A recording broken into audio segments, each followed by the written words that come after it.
À la base de tous les métiers techniques informatiques, il y a la connaissance et la maîtrise de quelques notions fondamentales, et notamment savoir convertir un nombre d'une base de calcul vers une autre. Par exemple, un nombre décimal, être capable de le convertir en binaire ou en hexadécimal, puis évidemment savoir le faire dans les deux sens.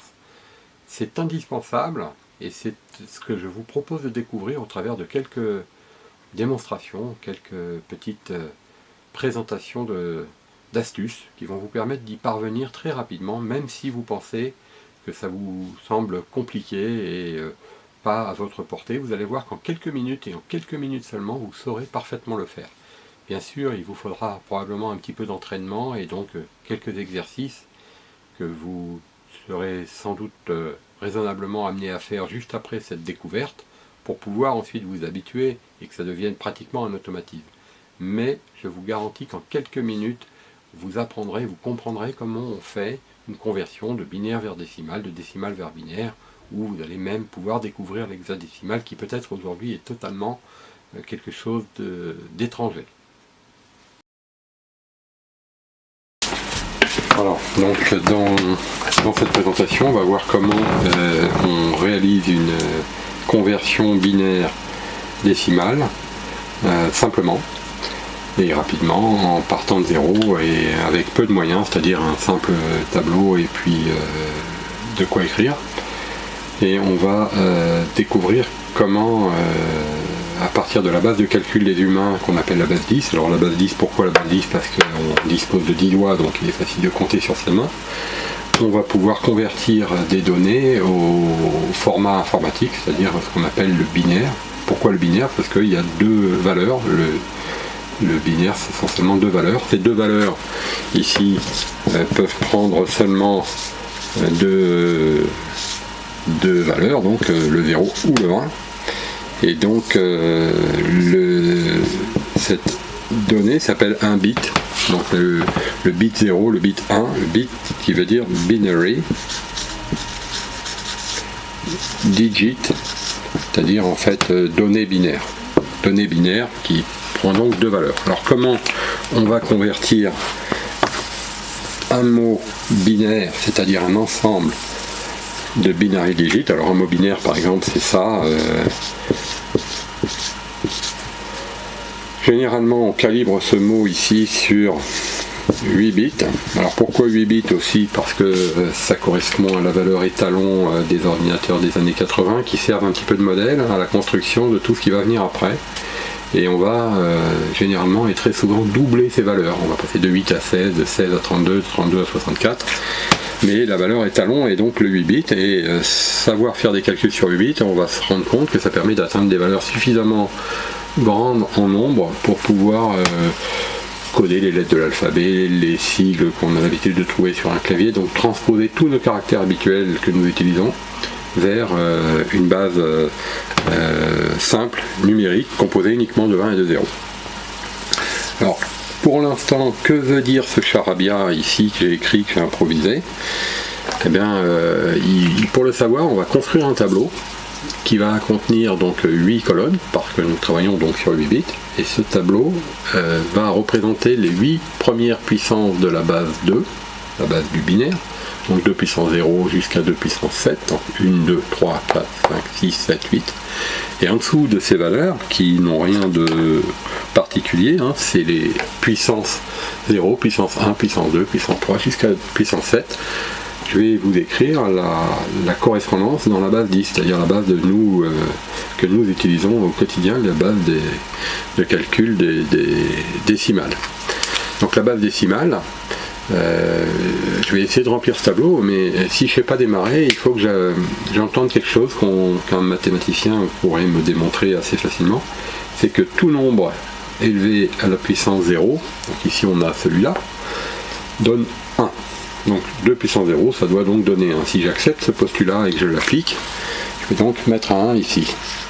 Ensuite, soit j'ai compris que la base 2, en fait, c'était le double, puisque je suis en base 2 de la valeur précédente, donc si j'ai un ici, j'ai forcément un 2 là, et donc un 4, ou soit je demande à un mathématicien de m'aider à remplir ce tableau, et il m'expliquera rapidement de quoi il s'agit. Donc en base 2, en fait, vous constatez la valeur qui est située à gauche est le double de celle qui la précède. Donc ici on peut supposer que ce tableau, très rapidement, on va être capable de le remplir. Ça c'est la première chose. Maintenant on va entrer sous ce tableau et on va essayer d'écrire ce mot, ce charabia, dans ce tableau. Alors qu'est-ce qui est important de savoir pour faire ça? Eh ben, c'est ce qu'on appelle le poids du bit dans ce mot. Ici vous avez un certain nombre de valeurs, il y en a 8 bits donc. Ici vous avez 8 bits. Et ce qu'il faut savoir c'est que ici c'est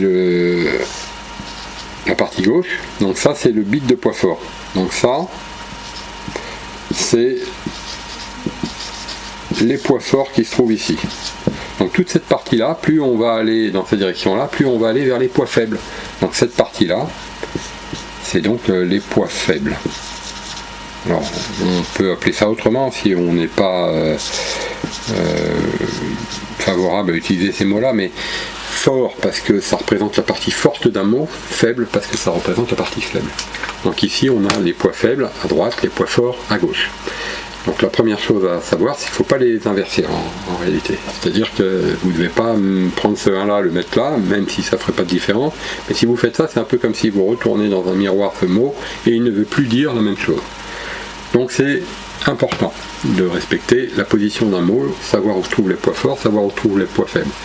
Si on ne vous l'a pas dit, si vous ne le savez pas, c'est très simple, vous écrivez ce mot, la partie droite c'est le faible, la partie gauche c'est le fort. Donc une fois qu'on a ça, et qu'on a compris cette convention, on va glisser ce mot dans le tableau.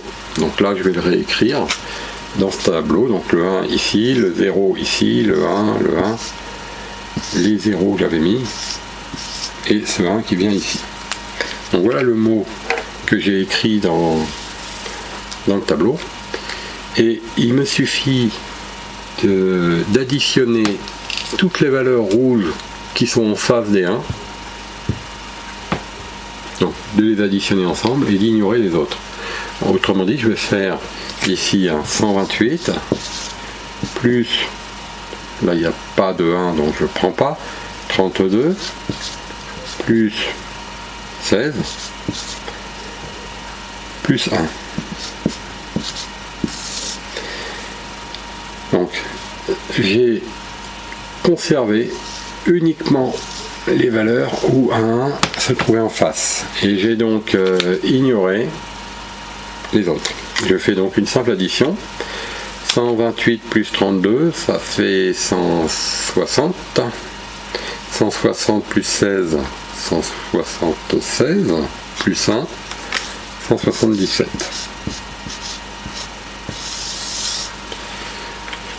Voilà, donc mon mot binaire de 8 bits qui était écrit ici sous une forme un peu de charabia tout à l'heure devient pour moi quelque chose de facilement reconnaissable. 177. 177 c'est tout simplement 100 plus 70 plus 7 si je cherche à comprendre, à le décoder, à le déchiffrer dans ma base habituelle d'être humain. 177 c'est donc 128 plus 32 plus 16 plus ça.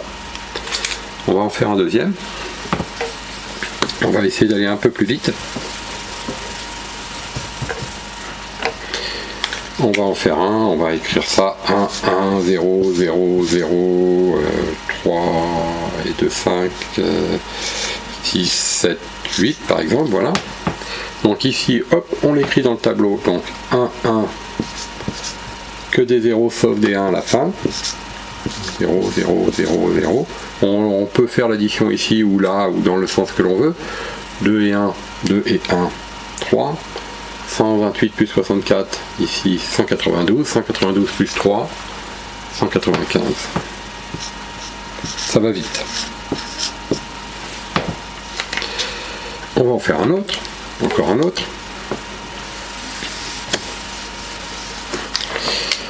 On va compliquer un tout petit peu. 1, 0, 1, 1.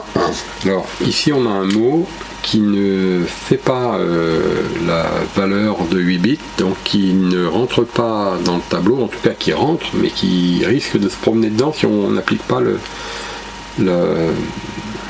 la condition de fonctionnement de tout à l'heure, c'est-à-dire où sont les poids faibles, où sont les poids forts. Voilà, ce mot-là, il faut que je cherche à le glisser dans la partie droite du tableau. Donc je vais le glisser ici, ça va donc me donner ça. Et si je suis plus à l'aise avec les mots de 8 bits, et ben je complète à gauche ce qui me manque pour former un mot de 8 bits, je le complète par des zéros. Et j'obtiens donc cette valeur-là. Et ici, ça veut dire que je n'ai pas 128, je n'ai pas 64, je n'ai pas 32, je n'ai pas 16, donc ça, on n'en tient pas compte.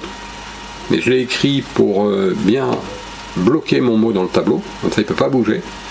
Et j'ai 8 plus 2, ça fait 10, plus 1, ça fait 11. J'obtiens 11. Donc quand un mot n'est pas un mot de 8 bits, il suffit de compléter par la gauche avec des zéros et de le glisser dans le tableau pour le bloquer en quelque sorte. Et ça permet d'être sûr de ne pas mal le ranger dans le tableau avant de le traduire. Voilà.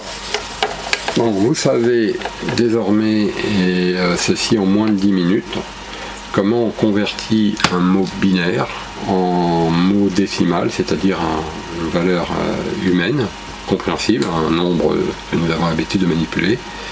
Et la prochaine étape, ça va être d'apprendre avec les mêmes méthodes, la même réflexion, comment on fait l'inverse, c'est-à-dire comment on prend un nombre décimal et on le convertit en binaire. Ça, on va voir comment on peut faire ça et vous allez voir que c'est assez simple, c'est aussi rapide.